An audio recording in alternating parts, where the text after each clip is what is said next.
হ্যাঁ, অবশ্যই সম্ভাবনা ছিল। তার আগে এটা ভুলে গেলেও চলবে না যে আমাদের কোথা থেকে কোথায় নিয়ে গেছে শামীম। তো ডেফিনেটলি একটা ম্যাচ যখন চলে ওখানে মোমেন্টাম শিফট হতে থাকে।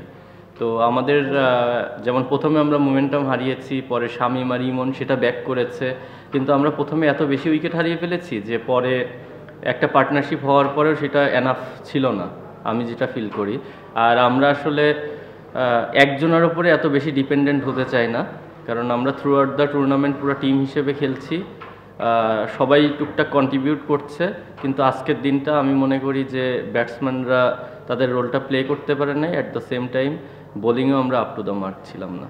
এটা দুঃখজনক। আপনার যে কারো ব্যাপারেই যদি কোনো কিছু লিখতে হয় বা বলতে হয় সেটা প্রপার ডকুমেন্টস সহ যাচাই বাছাই করে বলা উচিত।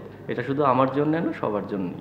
না, এখন পর্যন্ত আমাদের এই ধরনের কোনো প্ল্যান নাই, আর আমরা আসলে ওইটাতে বিশ্বাসীও না। শুধু বড় নাম হলেই হয় না, আমাদের যদি দেখেন যে বিদেশিগুলো আছে এরা পুরো টুর্নামেন্ট খেলছে, এই কন্ডিশনের সঙ্গে ওদের অ্যাডজাস্ট হয়ে গেছে।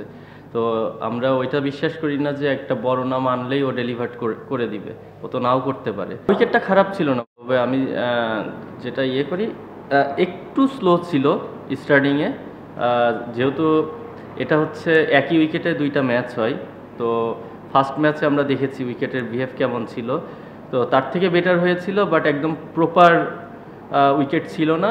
বাট তারপরেও আমি যেটা বললাম যে আমরা ব্যাটিং ভালো করি নাই।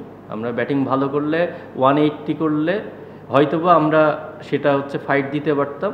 বাট সেকেন্ডে আমি যেটা বললাম বোলিংটাও আমাদের ততটা ভালো হয়নি, যে আর যদি আমরা প্রপার বোলিং করতে পারতাম অ্যাটলিস্ট এই ম্যাচটা আমরা 19-20 নম্বর ওভারে যে আমরা একটা ফাইট দিতে পারতাম। না, আমার আসলে খেলার লাস্ট রান পর্যন্ত আমার কখনোই এটা মনে হয়নি, বা আমি মনে করতে চাই না আসলে।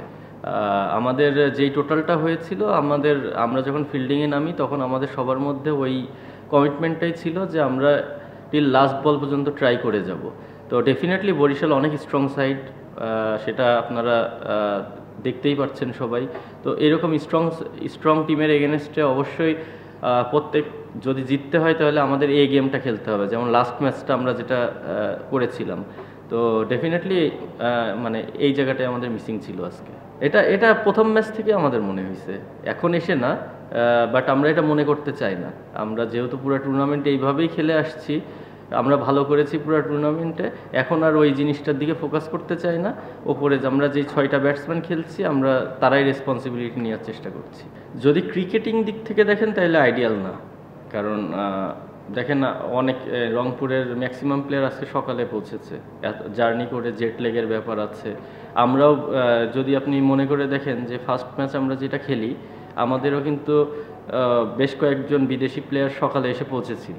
তো ওই দিন আমরা কিন্তু ফিল করেছি যে তারা মাঠে 100% দিতে পারছে না, বা তারাও আমাদেরকে পরে ফিডব্যাক দিয়েছে। তো জিনিসটা অ্যাজ এ প্লেয়ার হিসেবে আমি কখনোই মনে করি না এটা আইডিয়াল। সে যত বড় প্লেয়ারই হোক, অ্যাটলিস্ট তাকে যদি এনে একটা প্রপার রেস্ট দেওয়া যায়, রেস্ট দেওয়ার পরে খেলানো যায়, সেটা আইডিয়াল।